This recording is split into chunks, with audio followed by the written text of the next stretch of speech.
Hello विद्यार्थी मित्रांनो, तुमच्यासाठी मी एक खास अपडेट घेऊन आलेली आहे. सो ह्या अपडेट तुम्हाला काय करायची आहे, पूर्णपणे बघायची आहे आणि अशाच अपडेट बघण्यासाठी आपल्या डबल अकॅडमीला सबस्क्राईब करायचं आहे. तर अपडेट अशी आहे, NMMS काय तर 2025 एक्झाम जी आहे, तर बघा जी एक्झाम 20 डिसेंबरला झाली होती, तर बघा त्याचं जे निकाल आहे ते जाहीर झालेला आहे आणि त्याला शिष्यवृत्ती किती मिळणार आहे, 62,000. तर बघा आपण बघणार आहोत. तर NMMS म्हणजेच काय, तर राष्ट्रीय आर्थिक दुर्बल घटक विद्यार्थ्यांसाठी शिष्यवृत्ती देण्यात येते.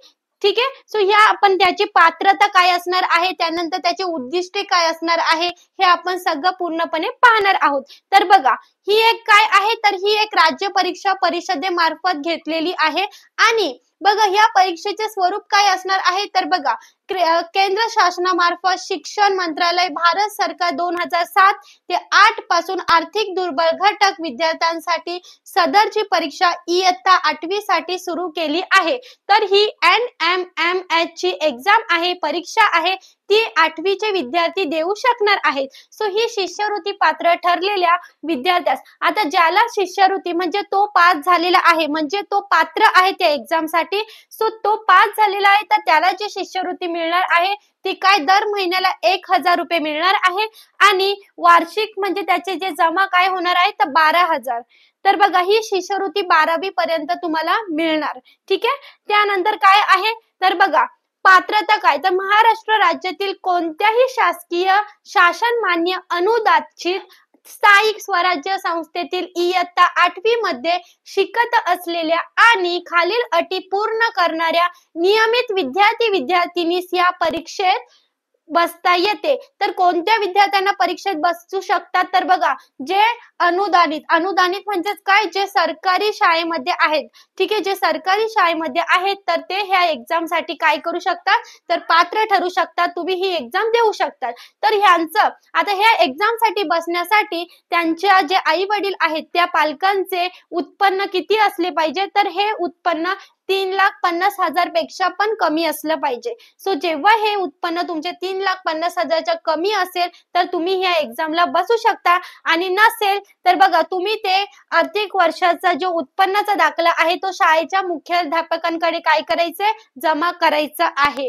ठीक आहे. त्यानंतर बघा विद्यार्थीनो 7वी मध्ये किमान 55%. आता तुम्ही जर ह्या एक्झाम मध्ये बसताय, तुम्हाला जर एक्झाम द्यायची आहे तर तुम्हाला किमान किती, तर 7वी मध्ये तुम्हाला किमान 55% असणं गरजेचं आहे आणि जे अनुसूचित जाती SC आणि अनुसूचित जमाती ST चा विद्यार्थी किमान 50% गुण मिळवून उत्तीर्ण झालेला असावा. तर बघा जे एक्झामला बसत आहात, ज्यांची कास्ट SC किंवा ST आहे त्यांना किमान 50% काय पाहिजे, गुण पाहिजे 7वी मध्ये, तर ते काय ठरू शकतात, पात्र ठरू शकतात आणि जे 7वी मध्ये किमान 55% गुण मिळवून उत्तीर्ण झालेले असावे. त्यानंतर आपण काय पाहणार आहोत, तर बघा आपण काय पाहणार आहोत, तर तुमचं जे एक्झाम स्ट्रक्चर असणार आहे तर ते काय असणार आहे ते सुद्धा आपण समजून घेणार आहोत. तर बघा शिष्यवृत्ती दर जो आहे, बघा शिष्यवृत्तीस पात्र ठरलेल्या विद्यार्थ्यास इयत्ता 9वी ते 12वी पर्यंत दरमहा 1,000 रुपये शिष्यवृत्ती दिली जाणार. तर मी तुम्हाला आधीच ते एक्सप्लेन केलं, तर तुम्हाला दरमहा 1,000 रुपये काय दिलं जाणार, तर शिष्यवृत्ती दिलं जाणार आणि इयत्ता 8वी मध्ये किमान 60 म्हणजे 60% तुम्हाला असणं गरजेचं आहे.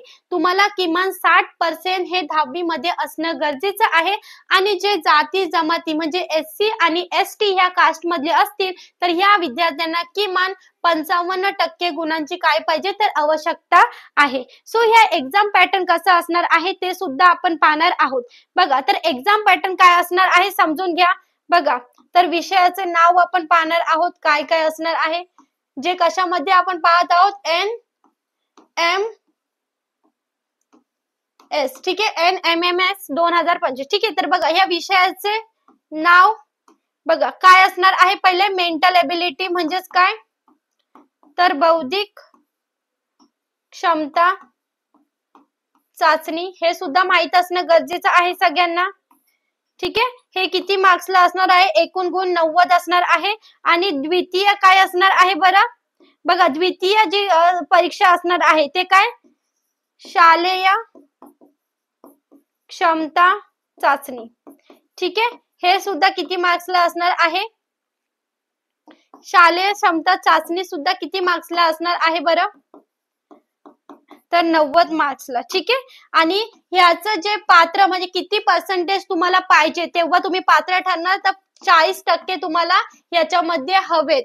ठीक आहे, ह्याच्यामध्ये तुम्हाला जर 40% असणार तर तुम्ही पात्र आहात असं ठरवलं जाणार. ठीक आहे, आणि जर एससी आणि एसटीचा जर विचार केला तर एसटी आणि एससी साठी टोटल 32% पाहिजे. ठीक आहे, जर यांना 32% पाहिजे तर तुम्ही काय असणार, तर या एक्झाम साठी पात्र असणार. ठीक आहे, सो सगळ्यांना माहिती समजली असेल तर नक्की आपल्या व्हिडिओला लाईक, शेअर, कमेंट करा आणि अशाच रोजच्या अपडेट पाहण्यासाठी आपल्या चॅनलला, आपल्या डबल ओ अकॅडमीचं चॅनल आहे त्याला सबस्क्राईब करा. सो अशाच व्हिडिओ तुम्हाला खूप फायदेशीर होणार आहेत आणि ह्याचा तुम्हाला पुढे जाऊन भविष्यात उपयोग होणार आहे. आपल्या व्हिडिओ खूप साऱ्या काय केलेल्या आहेत तर अपलोड केलेल्या आहेत सगळ्या बाबतीत. ज्यांना कशाची अडचण आहे, ज्यांना एक्झामचं पॅटर्न माहित नाहीये, अभ्यास कसं करायचं ह्याचं नियोजन माहित नाहीये, पालकांनी अभ्यास कसं घेतलं पाहिजे हे सुद्धा माहित नाहीये, आम्हाला समजतच नाहीये की प्रॉपर गाईडन्स आम्हाला कसं मिळणार, तर ह्या सगळ्या गोष्टी तुम्हाला ह्या व्हिडिओमध्ये म्हणजे मी जे काही व्हिडिओ अपलोड केलेले आहेत ते जाऊन तुम्ही चेक करू शकता